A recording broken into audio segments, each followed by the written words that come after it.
Bienvenidos a Al-Ayam, un podcast sobre Israel y Oriente Medio hecho entre Barcelona y Tel Aviv. Somos Paul Sánchez y Ofer Lashevitsky. Si crees que lo que hacemos es importante, puedes ayudar a financiar el podcast en el enlace de Patreon incluido en la descripción. Shalom, bienvenidos a Al-Ayam. Hoy hablaremos de las negociaciones de alto el fuego entre Israel y Hamás, de los ataques continuados de los hutíes del Yemen y de la película documental The Bibi Files sobre los casos de corrupción contra Netanyahu. Shalom, Paul, ¿qué tal? Boker Tov. Boker Tov, Ofer, ¿cómo estás? Estamos bien, Bibi Files, vamos a hablar de ello, de una película que algunos no querían que se vea.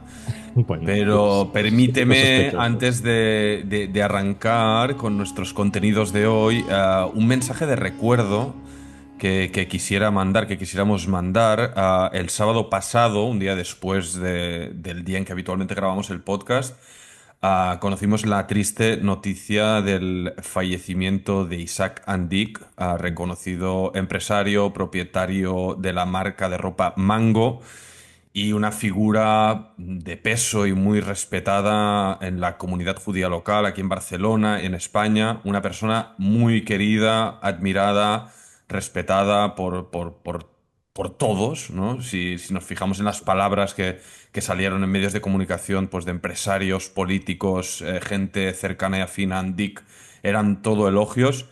Fue un golpe muy, Sí, la noticia de muy... su muerte fue sorprendente, Sí. inesperada, porque él seguía activo, con muchos proyectos de apoyo a Israel, activos y demás.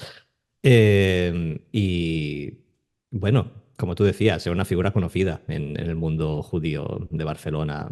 Se le veía en las sinagogas, en las altas fiestas, mezclándose con los demás. Sí, Así que una persona cercana, discreta, humilde, que trataba de mejorar a la gente en su entorno, con una cabeza brillante a sus, diría que 70, 71 años, ahora no recuerdo bien. Lamentablemente falleció en un accidente mientras paseaba con su hijo en Collbató, en Montserrat, aquí en Cataluña. Por tanto, desde Al-Ayam, Zichrono dejo no la verdad. el pésame a toda su familia, a toda su gente y nuestro más sincero agradecimiento por su aportación al pueblo judío y a la humanidad en general. Entrando en materia, Paul, ¿qué nos ocupa? Empezamos por las negociaciones, que es lo más que nos mantiene en vilo y donde no paran de salir informaciones. Ayer, jueves, el primer ministro israelí, Benjamin Netanyahu, se reunió con oficiales de seguridad para evaluar el estado de las negociaciones con Hamas para intentar lograr un alto el fuego en la guerra de Gaza y así permitir la liberación de los 101 rehenes israelíes que siguen en manos del grupo islamista y otros grupos armados de Gaza. En paralelo, el jefe de la CIA, William Burns, voló a Qatar, a Doha, para acabar de pulir algunos detalles a resolver. Todo apunta a que se busca un intercambio de rehenes israelíes por prisioneros palestinos a cambio de un cese de hostilidades, aunque manteniendo cierta presencia militar israelí en la Franja de Gaza.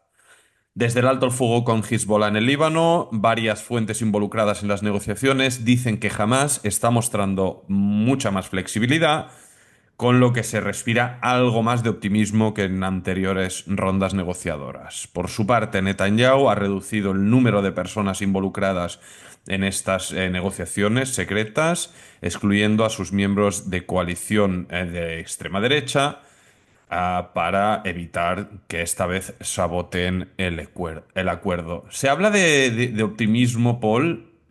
Bueno, ¿Qué hay? pero me recuerda a negociaciones anteriores en que se hablaba de optimismo y Netanyahu, con su habilidad de alargar las cosas como chicle hasta el infinito, consiguió que todo quedara en el aire, hasta que algún giro de eventos inesperado hace que las negociaciones se vuelvan irrelevantes o vuelvan a caer en el olvido.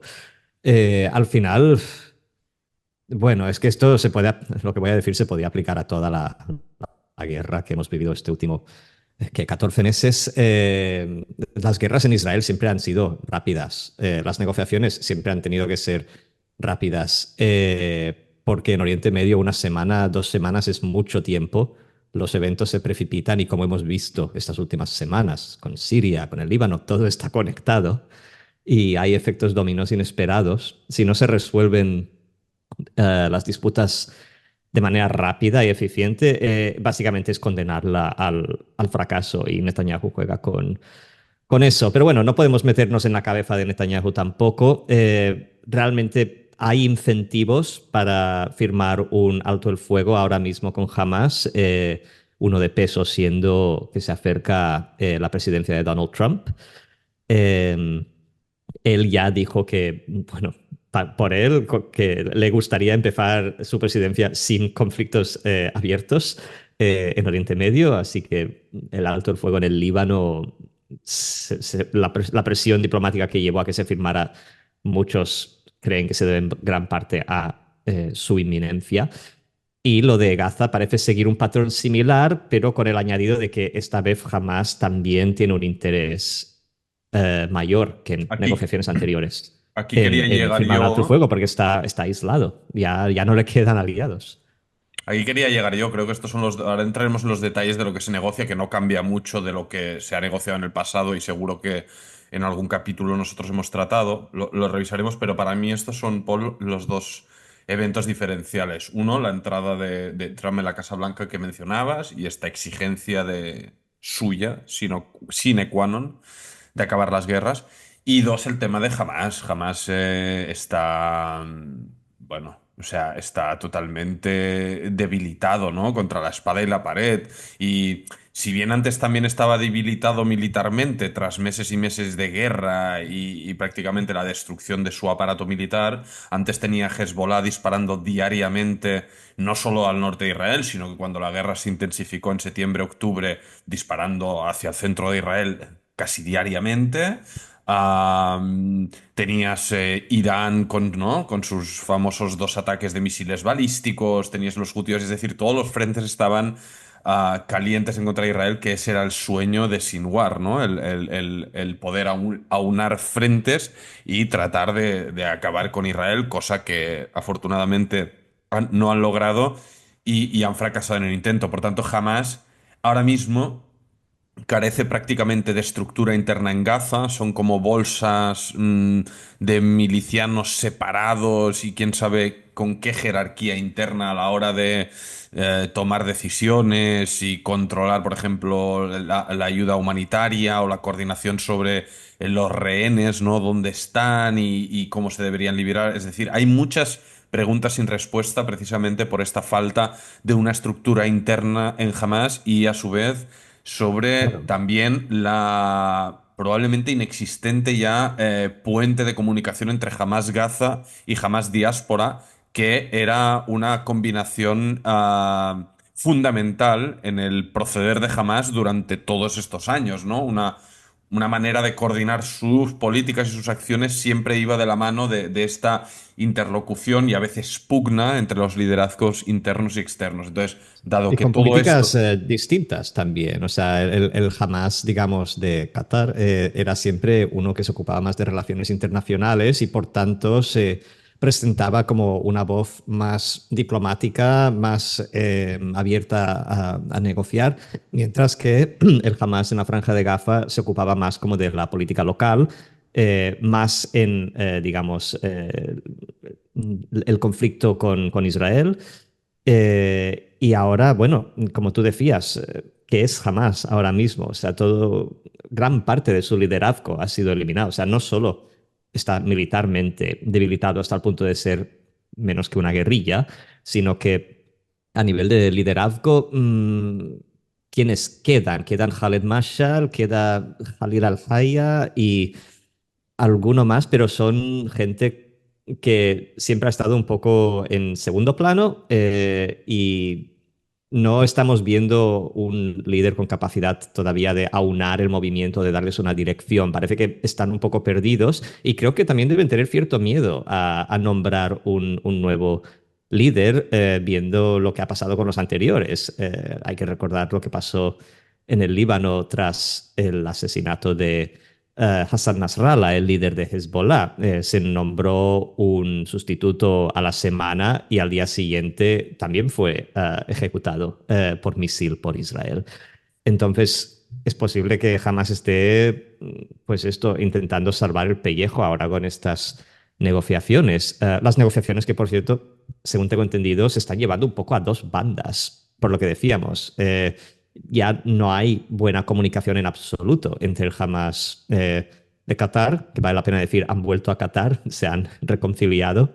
Creo que fue por petición de Estados Unidos, si no me equivoco. O sea, recordemos que Qatar se cansó de ser como el intermediario en estas negociaciones y de tener a Hamas hospedados en su país y les expulsaron y Hamas se fue a Turquía durante un tiempo y ahora, por petición de Estados Unidos, Qatar ha vuelto a tomar el rol de intermediario y han vuelto a admitir conversaciones con los miembros de Hamas. Pero por otro lado, el liderazgo, o, bueno, no sé si llamarlo liderazgo, digamos, la Hamas de Gaza se supone o se asume que lo lidera el hermano de Yahya Sinwar, Mohammed Sinwar, pero no está nada claro. Um, Estos son más cercanos a Egipto por cuestiones logísticas, geográficas. Entonces, los diplomatas, los jefes de inteligencia israelíes están hablando tanto en Qatar con una rama de Hamas como en el Cairo con otra rama. Por tanto, esto no tiene pinta de que vaya a ser corto. Todavía quedan puntos por resolver entre Israel y Hamas, pero también entre las distintas ramas de Hamas. En fin, estamos en una postura mejor de donde estábamos hace, no sé, 2 semanas tal vez, Y pero ahora, bueno, viendo el panorama. ocupándonos de quienes nos preocupa, que no es Hamas, sino son los rehenes y son los civiles de Gaza, que es la gente que sufre por las acciones que estos tipos emprendieron y siguen emprendiendo y defendiendo, ¿no? Es un tema muy, muy delicado. Los rehenes se quejan recurrentemente y una vez más, Las familias de los en este rehenes. caso a sus autoridades, a su gobierno, que cuando se habla de optimismo, cuando se habla de avances, ellos denuncian que a ellos no les informan de absolutamente nada, que se acaban enterando por la prensa, igual que me entero yo, que es escuchando la radio por la mañana y escuchando una fuente que está involucrada en las negociaciones, no sé qué, y tal y cual. O sea, saben exactamente lo mismo que sabemos tú y yo, Paul, que es poco o nada, porque hay rehenes, la mayoría de los cuales no ha habido ni una sola prueba de vida desde el 7 de octubre de 2023. Estamos hablando ya de Bueno, 1 año y 3 meses y algo, ¿no? O sea, más de 15 meses. Es una... ¿no? ¿En qué situación se encuentran, ¿no? Sus seres queridos? ¿Beben agua? ¿Pueden respirar en esos túneles? ¿Pueden ir al baño? ¿Comen? ¿Los pegan? ¿Los maltratan? A las chicas las están violando. ¿Qué está pasando con todos ellos, no? de los Están 100 vivos. rehenes que siguen en Gaza, tenemos confirmación de que como mínimo 30 ya están muertos y lo que se negocia es la devolución de sus cadáveres. Por tanto, no sabemos qué tan grande está esta figura. Claro, y otra consternación de las familias de los rehenes, que lo que ellos piden y que es lo que debería pedir cualquier persona desde una postura moral, que es la devolución de todos los rehenes, están preocupadas porque en estas negociaciones que estamos discutiendo ahora, parece, según las fuentes diplomáticas involucradas, que se está hablando de liberar solamente una parte de los Sí. rehenes. Se está hablando de mujeres, niños y ancianos, así como gente con problemas de salud. Y eso preocupa pues, a todos los familiares de rehenes que son hombres, porque todos quieren que sean devueltos al fin y al cabo. Y Este, esto puede ser otra manera de alargar las conversaciones y hacer que esta guerra se eternice, que es lo que beneficia al actual gobierno en Israel. ahí está bien mencionar también, hay una división de criterios que no es representativa del todo dentro de los familiares de los rehenes. Hay un grupo que se llama Forum Tikvah, Foro de Esperanza, que son algunos pocos familiares de rehenes que pertenecen ideológicamente al espectro de la derecha dura israelí. Hay un padre cuyo nombre ahora no recuerdo, y que sale habitualmente en medios de comunicación y es curioso como él, pese a que tiene su hijo y obviamente como padre desea que vuelva a casa cuanto antes, prioriza en ningún caso hacer ninguna concesión a Hamas y reventarlo, si es que se puede más, y defiende el mensaje del gobierno de que solo más presión militar, y ninguna concesión y ninguna retirada y ningún nada es lo que hará devolver a su hijo y al resto de los rehenes a casa. Yo creo que lamentablemente y empatizando profundamente con su dolor y su reclamo, esta fórmula se ha demostrado ya que no es efectiva porque con operaciones militares han muerto más rehenes de los que se han logrado liberar, que han sido Así tan es. solo 8 en unas condiciones heroicas y extremas, pero son solo 8 los que han salido de Gaza en operaciones de rescate. Y ya creo que Bueno, es se sabe que han bastante. muerto muchos más, muchos Sí. más. Y es Sí. bastante patente ya que solo podrán volver tanto los vivos como lamentablemente los cadáveres de los fallecidos mediante un acuerdo diplomático, por mucho que no guste a algunas partes. Por cierto, mencionar otro grupo dentro del espectro de los rehenes, que claro, repasando el otro día los nombres de quienes quedaban ahí dentro, vi que todavía quedan bastantes trabajadores tailandeses. Sí, Otro- yo lo vi un en grupo de Haaretz los que ayer. no. Estos sí que, wow, son los grandes olvidados dentro de todo esto, pero gente que no tiene nada que ver con nada. O sea, son trabajadores extranjeros que han venido aquí a, normalmente, pues a ganar el parné y sustentar a sus familias en Tailandia. Pero sigue habiendo un buen número Bueno, dentro del. por no decir de los primeros rehenes que no son de 7 de octubre de 2023. Tenemos a Abera ¿Verdad? Mengistu, que es un judío de origen etíope, al menos su Ujú. familia llegó de Etiopía a Israel. Un chico joven con problemas mentales que por sus propios medios entró a Gaza, quién sabe Es por qué verdad. y cómo. ¿Eso cuando fue en 2016, 17 por ahí? Fue Sí, hace tiempo. Pero algo sí, él así. sigue ahí. Él Ahora unos sigue en 10 manos de. años. También hay Jamás un. dicen que lo tienen. Al menos esa es la narrativa, que es un Sí. rehén de Hamas, Luego pero hay tenemos otro poca información. chico árabe beduino israelí, cuyo nombre no recuerdo, que también diría que fue capturado en unas circunstancias similares, que entró por su Ujú. propio pie a Gaza. Y luego hay los cuerpos de dos soldados Sí. caídos en 2014, Oren Shaul y Adar Goldin. Bueno, yo qué sé, es todo una situación de verdad agonizante para todas las Sí. partes guste o no y haya que hacer ahora podemos revisar un poco los flecos que se están, ¿no?, acabando de negociar y los impedimentos que hay para que esto ocurra, ¿no? Pero un poco nuestra conclusión de esto es que sin un acuerdo esta gente no van a volver a Israel, ¿no? ¿Qué es lo que se está dirimiendo, ¿no?, un poco en la actualidad en estos contactos de última hora en Qatar? Primero, el número y la identidad de los rehenes que serán liberados, ¿no? Y si serán liberados todos o se hará por fases, como estábamos hablando ahora, ¿no? Luego, jamás exige el retorno de civiles al norte de Gaza, pese a que el norte de Gaza no existe ya. O sea, existe el terreno, lo que no existe Ujú. es lo que había sobre el terreno. Sí. Beit Lahia, Bueno, Beit Hanun, no se van Jabalia. a dejar hacer esta limpieza étnica de la que hablamos la semana pasada de Bougie Alon, en palabras de Bougie Alon. O sea, quieren seguir siendo pues los ocupantes de su territorio y no Ujú. ser expulsados por una presencia militar. Sí. Aunque su casa Luego, esté en ruinas, por así decirlo. Se ujú, pondrán ahí con la tienda y es lo que reclaman. eso es.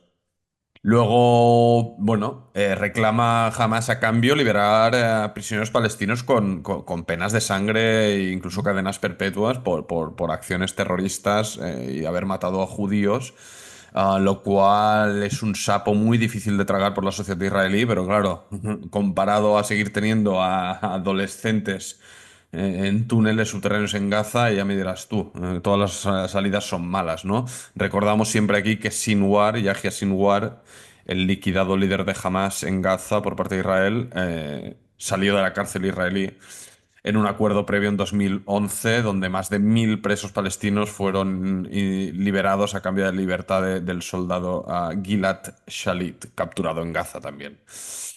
¿Qué más hay sobre la mesa, Paul? Está, bueno, Israel exige mantener presencia militar perpetua, sobre todo en estos corredores estratégicos de Filadelfia, que es el margen de territorio que une Gaza con Egipto, epicentro del contrabando de armas y bienes a Gaza, y luego el corredor de Netzarim, que es esta franja donde el ejército de Israel ha cortado Gaza en dos y ha establecido una franja de 7-8 kilómetros de amplitud, Sí, que donde como hemos dicho en episodios anteriores, están instalando infraestructura con toda la pinta de ser permanente para permanente. una, sí, una Entonces, ocupación militar permanente como la bueno, o indefinida, por ser más amables, como la de Cisjordania. eso es.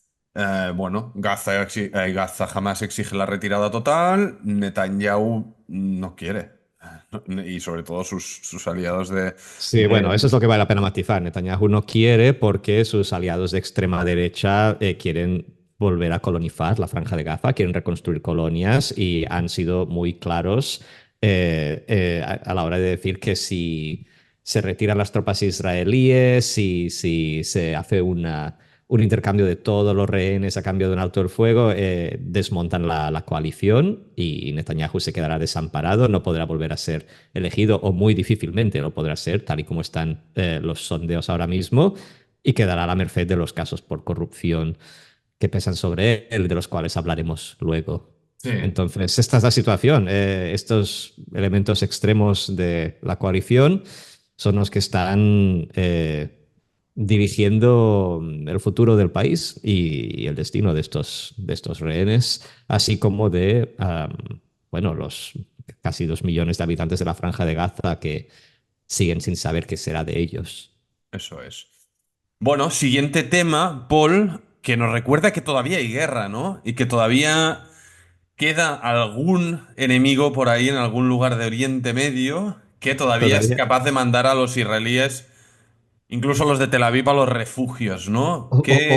Déjame matizar, incluso no mandar a los israelíes a los refugios, porque de alguna manera los drones que envían desde el Yemen los hutíes, que es de quien vamos a hablar ahora, raramente activan las alarmas antiaéreas por algún motivo. Es lo que siempre leo en las noticias, que no suenan las alarmas y luego las fuerzas de defensa israelíes dicen, vamos a investigar esta Es anomalía, verdad.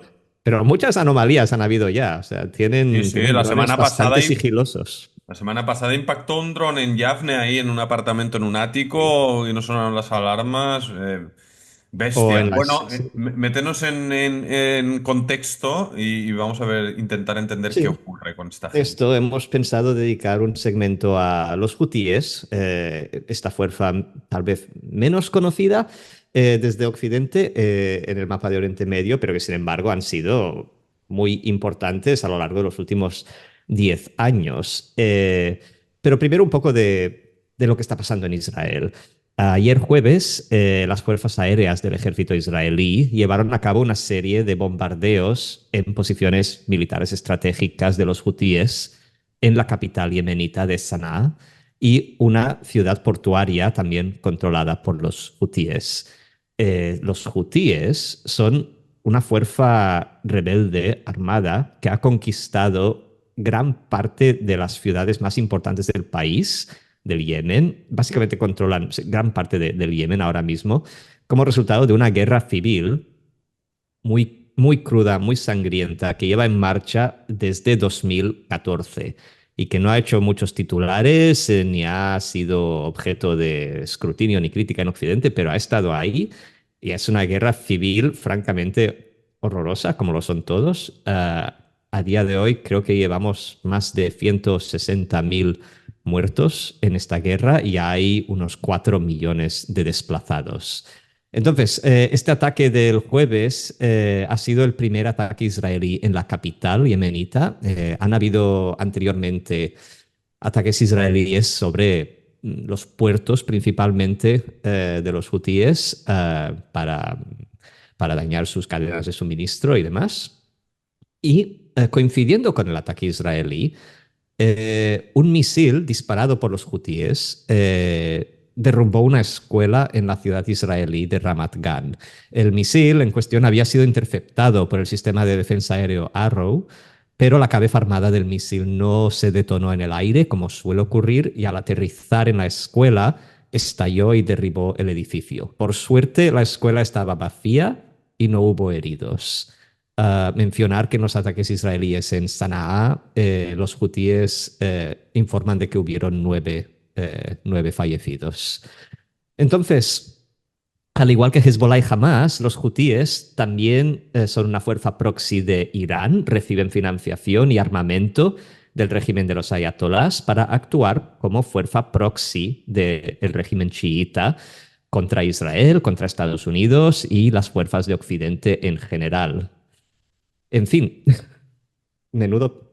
Son a estas alturas el último. ¿Podemos decir que son el último proxy iraní que queda en pie?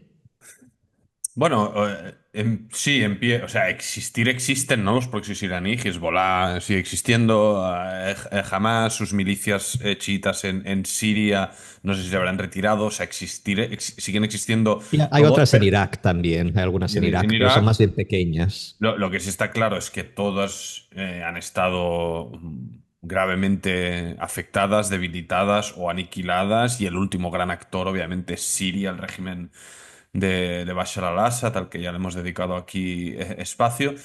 Y aquí, hostia, sorprende mucho para quien no esté tan familiarizado con el mapa de Oriente Medio. Le recomiendo que abra Google Maps y vea dónde está Yemen, ¿no? Está En el en el quinto. extremo, en la punta de la península arábiga. eh, lo cual no es el Líbano, es decir, está a tomar viento. Y entonces, esta gente, que ahora con Paul haremos un poco un ejercicio de entender un poco mejor su naturaleza y qué es lo que hacen y quieren, pero esta gente, dentro del lío que tienen en su país, deciden que es una idea óptima a solidarizarse con Hamas y lanzar misiles balísticos y drones desde Yemen, cruzando toda la península arábiga o por el Mar Rojo, entrando, digamos, por Eilat, ¿no? Por el sur de Israel, Ujú. Que han y impactado golpe. algunas veces. Sí, ahí en Eilat las alarmas han sonado sobre todo por los ataques de los hutíes, y meterse, pues, literalmente con la potencia militar más poderosa de Oriente Medio, mientras ellos tienen un país hecho trizas tras esta guerra civil, que ahora no tengo cifras a mano, pero me suena que más de 300.000 personas pudieran haber muerto en este conflicto. No sé si estoy diciendo una cifra 160, 130, no, perdona, 160.000 es la cifra que yo tenía Ok, apuntada, sí. que ciento nos... sesenta mil personas y más de 4 millones de desplazados. Ojo, ¿eh? Sí, es Son heavy, es cifras heavy. bestias, además obviamente ¿no? De la hambruna, el aislamiento internacional, la división territorial, ¿no? Ahora nos meteremos un poco más a intentar explicarlo, pero cómo con todo esto los hutíes entienden o consideran que es una estrategia óptima, pues seguir esta política, aunque el famoso anillo de la resistencia de Irán está prácticamente aniquilado y nadie osa a día de hoy lanzar este tipo de ataques sobre Israel. Pues mira, nos despertamos el miércoles, ¿no? Con esta caída en Ramat Gan, que afortunadamente ocurrió durante la madrugada, porque llega a ocurrir 2, 3 horas después, y podríamos estar hablando de decenas de niños israelíes muertos por el impacto de este proyectil, que es un proyectil serio. Ostras, bueno. Y no olvidemos también, hablando de la estrategia militar de los hutíes, de sus ataques contra buques de carga en el Mar Rojo. Ahí está, ahí está. Es que tienen, los hutíes tienen la llave sobre un paso estratégico fundamental para el comercio marítimo internacional, y son capaces de poder desviar, retrasar o boicotear envíos de mercancías que llegan desde China, desde la India, desde toda Asia rumbo a Occidente, ¿no? Por este estratégico estrecho ¿Cómo es el estrecho de Hormuz? O ahora no sé si Eh, voy errado. Hormuz es otro. Es Irán, ¿no? Sí, Sí, ese es Irán. sí. Bueno. Adén creo que se llama, estrecho de Adén. Eso es, pero vaya, literalmente tienen la llave, ¿no? El cerrojo y de hecho varias embarcaciones de propiedad israelí o con intereses comerciales israelíes involucrados han estado, ¿no? Atacadas o saboteadas durante años, ya sea por hutíes o por Irán y sus fuerzas proxies, usando esta herramienta de presión en su lucha, en su guerra contra Israel. Ah, Recordemos también que Estados Unidos, para atacar estos ataques al comercio internacional, que afecta mucho más que solamente Israel y Estados Unidos formó una coalición multilateral para salvaguardar el tráfico comercial de estos ataques. Esta fuerza cuenta hoy con más de 20 países, según el Pentágono. Y tanto el Reino Unido como Estados Unidos han bombardeado también posiciones hutíes yemenitas desde enero de 2024 en respuesta a estas acciones. No han sido bombardeos masivos, ni mucho menos. No han ido a eliminar sus arsenales como está haciendo Israel en Siria o y fue en su momento en el Líbano. Eran bombardeos de disuasión, pero aún así es importante notar que los hutíes son un problema para más que solamente Israel. Realmente están actuando como fuerza proxy de Irán con músculo, arrastrando a Estados Unidos e Inglaterra y otros países a un conflicto bélico que, vamos, solamente les interesa pues, por eso, para proteger lo que es el comercio mundial. Estaría bien ahora, Paul, meter un apunte, pero estaría bien un poco meternos nada, un poquillo, obviamente tenemos poco tiempo, ¿no? Pero en 2 minutitos a entender por qué pasó esta guerra civil y quién actuaba ahí y tal y cual. Pero otro detalle de este ataque israelí que mencionabas en la intro, que ocurrió ayer jueves, 19 de diciembre, que es la complejidad también, porque hablamos de esta distancia y decir, hostia, la complejidad para que cazas de Israel, que hace semanas ya golpearon en territorio iraní, ahora lo hicieran en el Yemen. No es tan fácil eso, hostia, ordena un ataque, tal. No, son distancias de miles de kilómetros, con necesidad de tener la logística muy bien preparada, la capacidad de quién sabe si han repostado o no por el camino, ¿no? En alguna base secreta de algún país árabe bajo... Diría que incluso repostan en el aire en ocasiones. Sí, los detalles de este tipo de operaciones a veces quedan un poco no revelados, por así decirlo, por si países regionales han contribuido, quién sabe de qué manera, a ayudar a Israel, que es algo que ha ocurrido en esta guerra de múltiples frentes en varios capítulos, sobre todo para repeler los ataques iraníes sobre territorio israelí. Pero bueno, es otro elemento a tener en cuenta. Ayer escuchaba una entrevista con un piloto que participó en... No, hoy la escuchaba con un piloto que participó en este ataque en Yemen y justamente, bueno, desgranaba un poco la complejidad de eso, ¿no? De ejecutar y coordinar bien un ataque que no es en Gaza, no es en el Líbano, sino que es, bueno, a varios miles de kilómetros del territorio soberano de Israel. Ese era el apunte y un poco ahora, Paul, si nos aclaras de dónde vienen estos hutíes y por qué había una guerra civil tan sangrienta que no, nunca le ha importado a nadie, ¿eh? No, como tantas otras, como la guerra civil de Etiopía, como la de Sudán, bueno, podríamos seguir. Exactamente. En fin, me río por no llorar.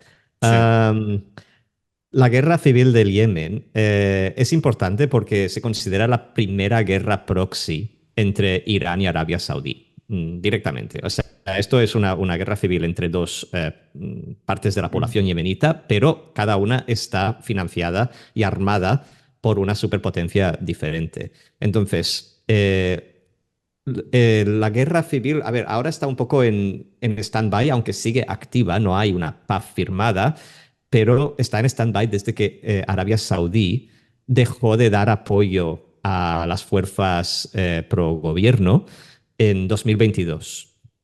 Es decir, Irán siempre había financiado y armado a los hutíes, este grupo rebelde, el cual ahora entraremos, y Arabia Saudí siempre había financiado el otro lado, el gobierno del dictador Ali Abdullah Saleh. Entonces, desde que se retira Arabia Saudita, básicamente, de facto, los hutíes controlan el país. No controlan todo el territorio, pero controlan todas las ciudades más importantes, sobre todo las que están concentradas en el oeste del país, que es, como tú decías, la parte del país que da al mar y al estrecho de Adén, que es este importante paso comercial.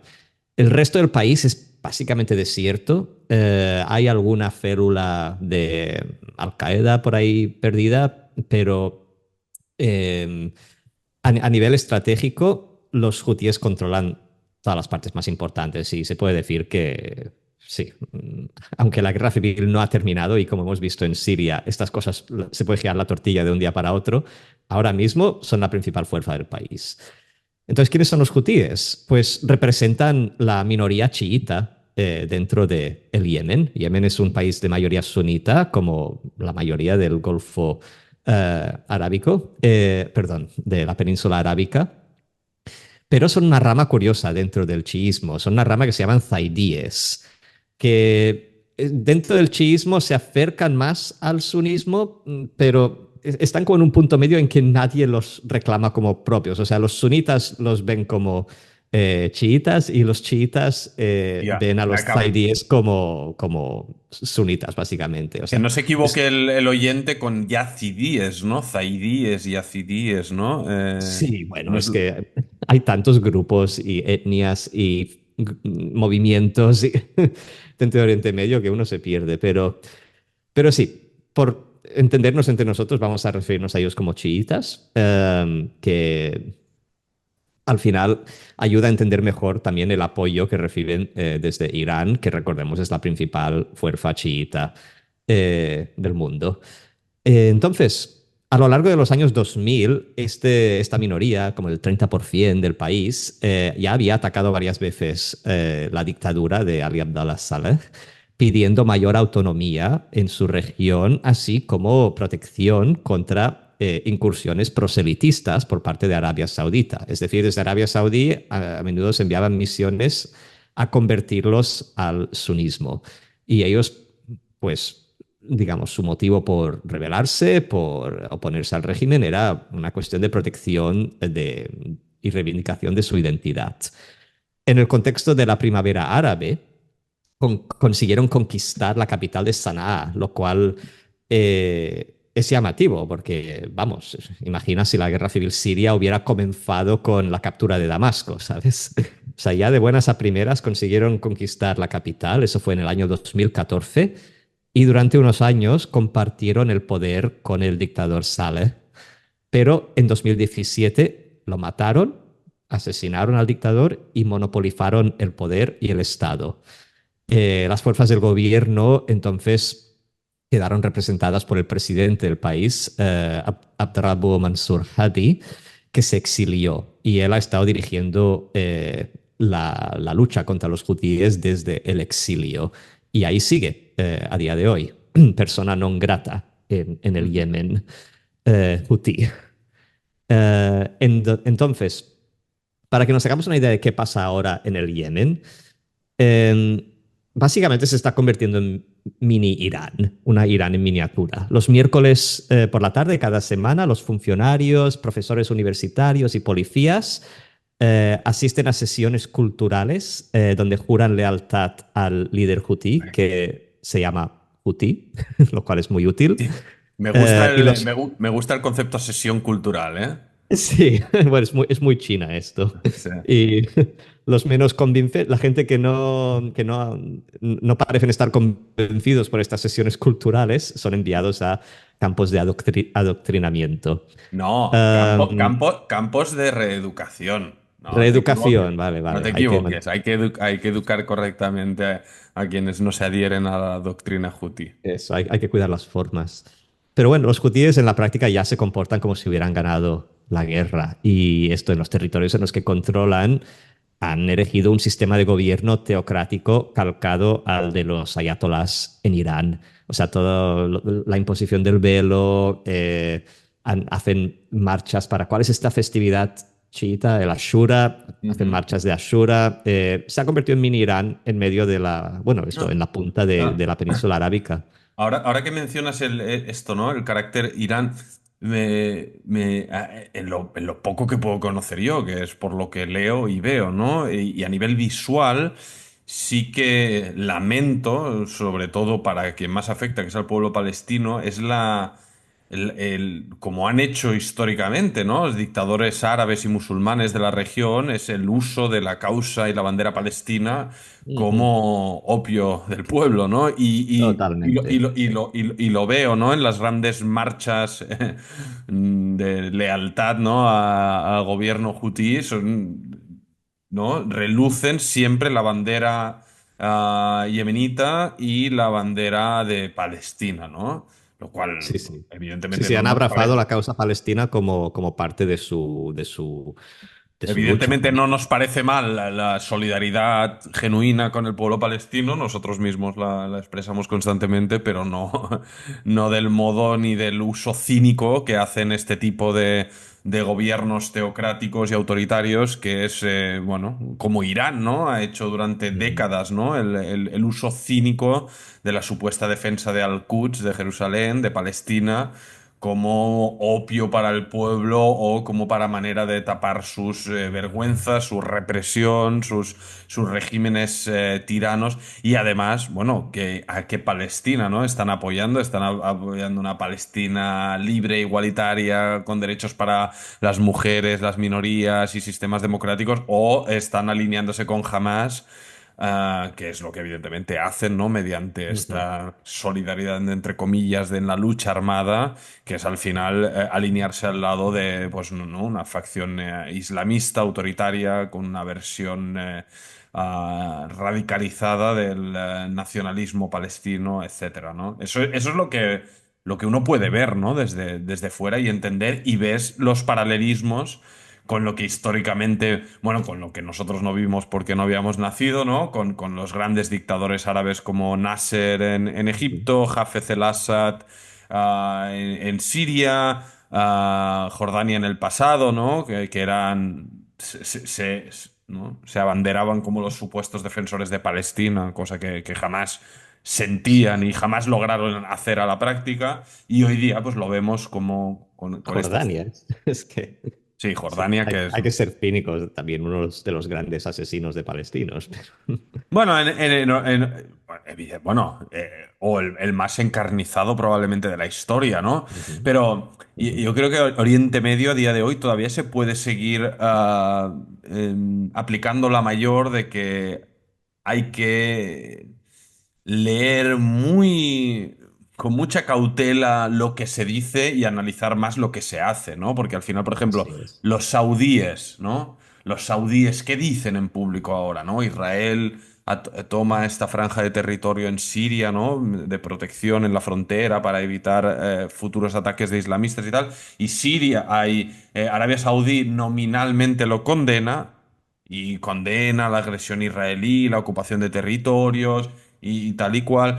Pero en la práctica los saudíes están esperando y deseando formalizar la relación con Israel, al menos el poder saudí. No sé si el pueblo también está en la misma onda, ¿no? O sea, públicamente se dice una cosa y bajo la mesa se hace otra, ¿no? Y eso pasa Es en el modus Oriente Medio. operandi.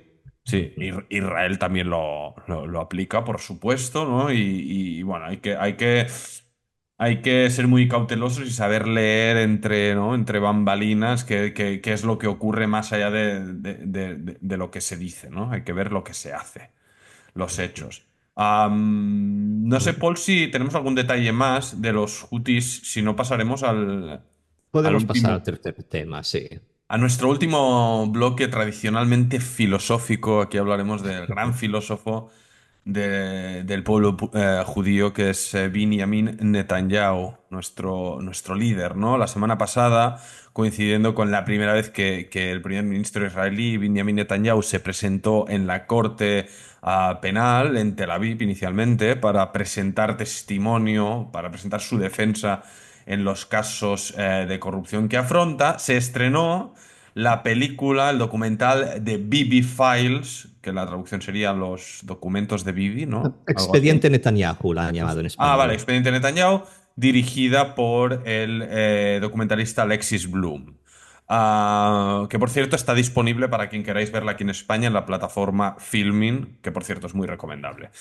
El documental, ¿de qué va? Expone grabaciones confidenciales de los interrogatorios a centenares de testimonios llevados a cabo por la policía israelí durante la investigación de estos tres casos de presunta corrupción en los que está involucrado Netanyahu. La película, curiosamente, no se puede ver en Israel por cuestiones de derecho de la privacidad, ya que los interrogados hablaron bajo condición de confidencialidad y no dieron permiso para el uso de sus imágenes, pero aún así los israelíes la están pirateando o viendo mediante los VPNs, el VPN que se puede modificar en los buscadores de Google Chrome. La película ha sido nominada, ojo, al Oscar a mejor película documental. Tú, Paul, la acabas de ver. Te recomendé que Sí, la vieras, sí. no porque fuera un tema que no conocieras, porque obviamente es un tema que conoces y seguimos y nos ocupa y preocupa, pero porque estas imágenes que se revelan a mí me dejaron, de un y do, ¿eh? A Cuéntame ver, es tú. una película que se pueden debatir muchas cosas sobre esta película. Primero, solo decir que poco hace falta para que te nominen al Oscar. Eh, o sea, a ver, el documental en sí no es malo. Al contrario, yo diría para alguien que no sabe nada de los casos de corrupción de Netanyahu, pues está genial, porque te hace un repaso histórico y pormenorizado de estos tres casos que pesan contra él y hace un retrato bastante fiel a su persona, donde, bueno, él se retrata a sí mismo en varias ocasiones con estas imágenes grabadas, en teoría, no para el ojo público. Um, pero tampoco aporta nada nuevo para los que seguimos la actualidad de Israel, digamos, asiduamente. Lo más llamativo, digamos, el eje vertebral del documental son estas grabaciones que, según leí, fueron, o sea, son horas y horas, miles de horas, no miles, pero más de 1000 seguro, más de 1000 horas de grabaciones de todos los interrogatorios a los centenares de testimonios que están involucrados en estos casos. Estamos hablando de periodistas, políticos, presentes y pasados, grandes empresarios israelíes, figuras de peso, que fueron interrogados pues, en una habitación como pequeña, humillante. Uh, y a mí me gustó bastante ver, o sea, restauró un poco mi fe en la policía israelí, porque los policías que interrogan a esta gente no se andan con chiquillas, los tratan duramente. Hostia, pero es que es heavy, ¿eh? Pero cuando... Sí, sí, hay charlas que son muy duras, es lo que dices tú, muy bestias, ¿eh? Los ponen contra las cuerdas, pero bueno, sobre todo Netanyahu, ¿no? O sea, cuando lo ves Sí, cómo entra ahí, sobre todo más allá del contenido, que yo qué sé, al final, si a alguien le interesa el tema, que haga el esfuerzo de verlo, ¿no? Creo que, claro, en Filmin te has de suscribir, pero bueno, de hecho yo lo vi a través de un enlace que encontré en Twitter, y está colgado fíjate. entero, o sea, tampoco, lo podéis ver como queráis. Entonces, más que en analizar el documental en sí, algunas, ¿no? Algunos detalles, sobre todo eso de la actitud, lo que trasciende. En el momento en que Netanyahu se sienta en esa mesa, ¿no? De los investigadores, muestra, no sé, cómo catalogar la actitud como un no sé, una desdicha, ¿no? Una Ahora no encuentro Se la comporta palabra, como si ¿no? todo esto fueran, como si le molestara, como si le fuera Sí, una tontería que como le hace una perder el sensación de, tiempo. bueno, decirme lo que tenemos que tal, que tengo que matar esto rápido, que esto es Sí, una tontería. Y sí. es decir, lo que trasciende es que Netanyahu genuinamente, honestamente, creo yo, que es como lo veo. Él siente que esto no va con él, que Sí. por su cargo, por su reputación, por su importancia para el pueblo de Israel, de su cargo, de su legado, de sus acciones y tal, él no debería estar sentado ahí. Entonces, Ujú. él y esto lo liga todo con absolutamente todo lo que está pasando en Israel. Y obviamente la prensa crítica y los detractores de Netanyahu ligan, quienes han visto este documental, lo recomiendan también para entender, en su criterio, el 7 de octubre y el devenir de las cosas y el rechazo de Netanyahu de rendir cuentas, de querer rendir cuentas, de querer establecer una comisión de investigación por los fallos que permitieron la masacre, de permitir, bueno, de seguir alargando la guerra por interés político para evitar elecciones, etcétera, porque él, al final, como trasciende en este documental, se considera un líder que está por encima de la justicia. Es decir, es que es un hecho objetivo, ¿no? Si la justicia israelí o española o lo que sea dice que X acción es un supuesto crimen, ese supuesto crimen debe investigarse y juzgarse. Y Ujú. él ya está en contra de la propia naturaleza de esa acción.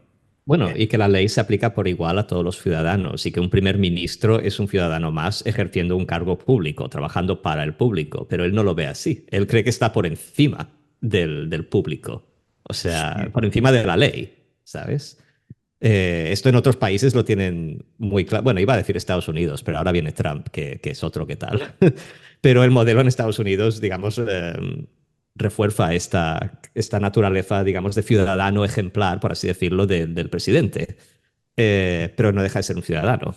Que, Eh, a ver, él, como tonto no es, de hecho debe ser de las personas más inteligentes en la faz de la Tierra, mira a sus predecesores y sus predecesores que hicieron cosas incorrectas acabaron en la cárcel. sí, Ehud Olmert, que Ehud fue primer Olmert, ministro, y el presidente, ¿cómo se llamaba?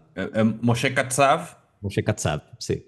acusado por violación. Ujú. Uno por violación y Ambos, otro por ambos, corrupción. ambos fueron a la cárcel. Ambos fueron a la cárcel, ambos fueron juzgados por malifetas en catalán, ¿no? ¿No? Por malas acciones Sí. que la justicia considera crímenes penales y acabaron entre rejas. Y él mira atrás, ve los precedentes y ve que eso es posible. Y él, todo lo que está operando, en especial la reforma judicial, que sigue avanzando a marchas forzadas, donde la justicia a día de hoy tiene que ejercer ya en, no se diría si en funciones mínimas o con desventajas, porque el Tribunal Supremo no tiene, no se ha renovado a los jueces, donde en la sombra ya esta ley con la que se pretende blindar definitivamente al primer ministro que ejerce en el cargo Ujú. de ser juzgado. O sea, esta ley podríamos despertarnos mañana y ya estar en vigor gracias a una mayoría parlamentaria que tiene la coalición de gobierno. Por tanto, Que es lo que pasó en Estados Unidos, ¿no? Que en el momento en que Trump ganó las elecciones, todos los casos que pesaban contra él quedaron congelados. O sea, esto es lo que desearía Bibi en su caso. exactamente, entonces todo esto está pasando en vivo e en directo mientras hablamos y este documental está filmado. ¿Te acuerdas, Paul? Claro, las sesiones empiezan en 2020, ¿no? Las inve- Eh, la- antes. Yo diría que empieza en 2016, si no me equivoco. No, vale, no. En 2020 se abren las causas formalmente Eso en es, los eso es. juzgados, Pero las las tres. investigaciones venían de lejos, sí. Sí, las tres causas que no sé si hemos hablado aquí o no, pero valga la pena recordar que se centran en Ujú. vamos a decir, presuntos favores de Netanyahu a empresarios propietarios de grandes grupos mediáticos, Ujú. donde el supuesto acuerdo, la supuesta trama, pretendía concederles regulaciones legales favorables a sus grupos empresariales, como Bezek o el propietario de Yediot Ahronot, que es el principal periódico de Israel. Exigirles una cobertura favorable hacia la familia Netanyahu a cambio de regulaciones legales favorables. Luego hay Y luego otra. está el caso de Arnon Milchan, que es este productor de Hollywood, israelí, pero bueno, que se ha hecho productor de Hollywood y es un, bueno, un Magnate. millonario, Sí. es magnate. Este es básicamente el proveedor de regalos de lujo de la familia Netanyahu.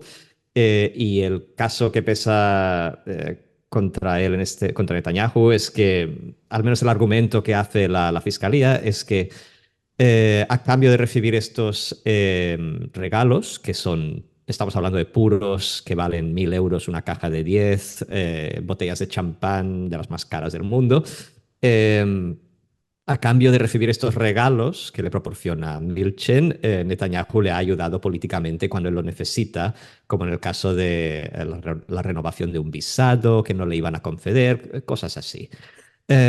Claro, y yo creo que en ese sentido el documental ayuda a entender dos cosas. Uno, que los tres casos contra Netanyahu por sí solos son débiles, porque es bastante fácil argumentar que los hechos que la fiscalía está conectando no están conectados. O sea, uno puede decir, ¿sabes?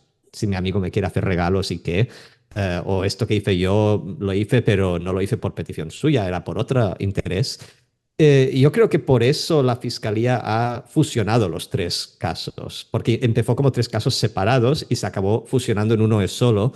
Creo que la estrategia es mostrar, o sea, no demostrar de manera inequívoca que un caso concreto es corrupción o soborno o lo que sea, sino que al poner los tres de lado, ves cómo se reflejan el uno en el otro y demuestra como un patrón de comportamiento por parte de Netanyahu, un patrón de comportamiento inteligente de alguien que sabe jugar el sistema a su favor y de sus amigos. Y creo que eso es lo que se persigue, que mostrar que, bueno, que es una persona que no tiene los mejores intereses del Estado en mente en sus acciones, sino las suyas propias. Y sobre todo, Paul, que su estrategia, ¿no? Que es, creo que es común.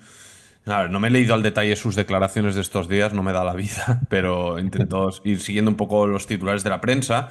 Pero el hilo conductor entre lo que se ve en este documental y lo que está testiguando estos días en los tribunales es que o no se acuerda o si pasó, es algo, una nimiedad, algo tan menor que no Ujú. entiende por qué se le está dando esta magnitud, ¿no? Cuando es lo que hace el aparato judicial al final es interpretar leyes y aplicarlas, ¿no? Es decir, no decides tú. Es como si yo, oye, robo aquí un Mercedes que me ha molado y yo considero que, joder, que tampoco es para tanto porque al final hay un montón de coches, ¿no? Aquí en el barrio y yo qué sé, tampoco. Y yo, por mi propio criterio y mi propia moral, considero que eso es una infracción menor y tal. Entonces, lo que está haciendo él viene a ser esto. Yo, sin ser muy Ujú. entendido en justicia, ¿no? Pero es aplicar su visión de las cosas por encima de lo que está escrito, pues en ley,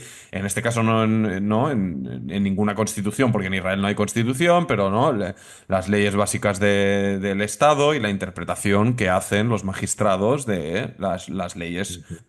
existentes. De ahí viene la urgencia o la prisa que tienen. Pues Netanyahu y sus aliados más por cuestiones más ideológicas que personalistas, ¿no? Respecto a territoriales de Israel, el Gran Sí. Israel, De temas. hecho, un argumento que usa él a menudo en su defensa y en el documental también es lo de que, como tú has dicho, estas son cuestiones menores, me estáis haciendo perder el tiempo porque tengo cosas más importantes que hacer, como por ejemplo proteger el país. Ese es como un Claro. argumento típico suyo, que Y, le a- y, preguntan, y a- ¿cuántas botellas de champán te dio Arno? Y dice, yo no cuento botellas de champán, cuento los misiles que apuntan hacia Israel, cosas así. es que le salen muy bien los argumentos. Sí, el tío Le sabe salen muy hablar, ya bien, lo decimos le, sa- siempre. le salen muy bien los argumentos, se los teje de una manera y es que se hace venir bien las cosas. Y una argumentación que hacen sus simpatizantes a día de hoy, y que les debo dar crédito porque creo que es así, es que igual que a Netanyahu se le achacan las fallas, porque es el máximo responsable, ¿no?, del manejo del país, todo el desastre que ocurrió el 7 de octubre. Si se le achaca eso, también se le tiene que dar crédito entonces por los logros militares de los últimos meses en el terreno de haber debilitado o casi aniquilado a Hezbollah, de neutralizar a Irán, de la estrategia en Siria de las últimas semanas y tal. Bueno, Eh, lo de Siria que le ha salido de carambola y él ha sí, aprovechado para no, ir a tirarse fotos en los altos del Golán en plan, esto también lo he hecho yo".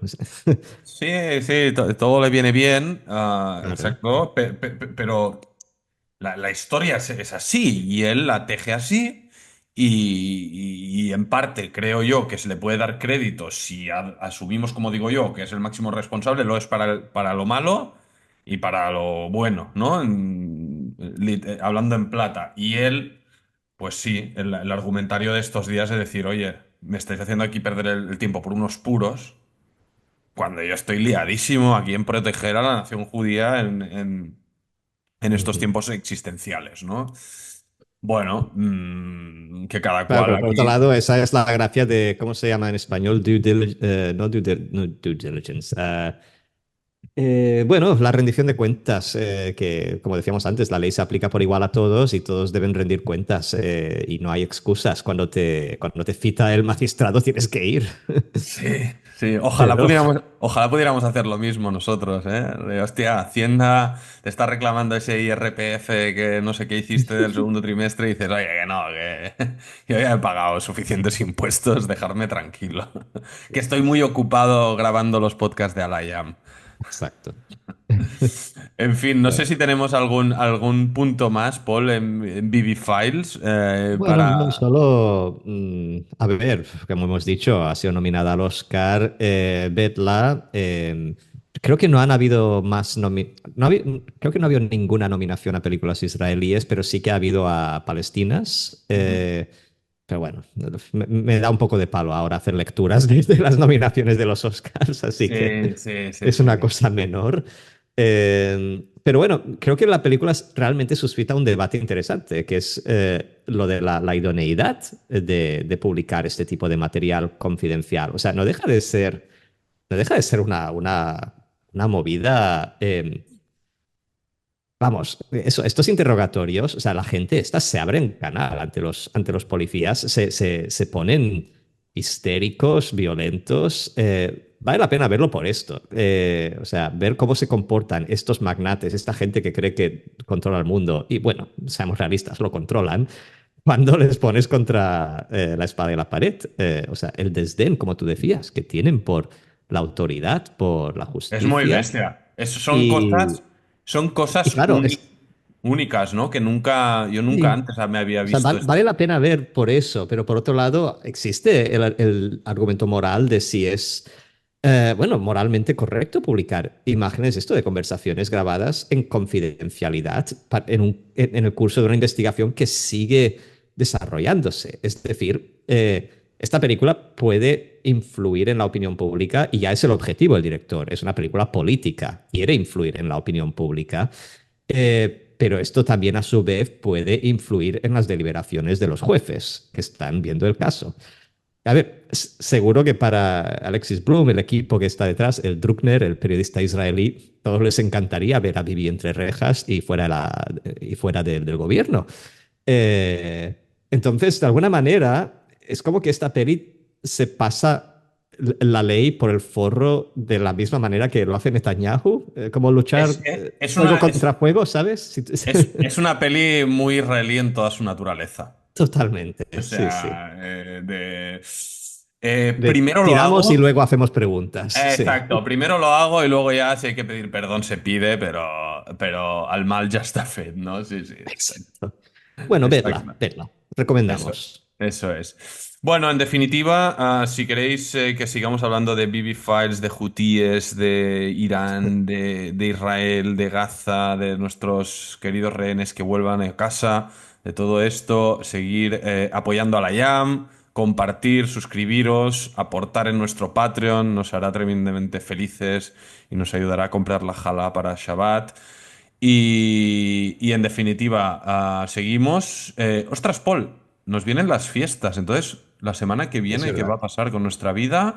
Buena pregunta, la tenemos aquí en el aire. Tendremos que deliberarlo en Vamos a privado. dirimir, así que no tenemos claro que la semana que viene haya la IAM. Ahora en nuestras deliberaciones privadas vamos a aclarar el rumbo de los próximos días que no habíamos pensado.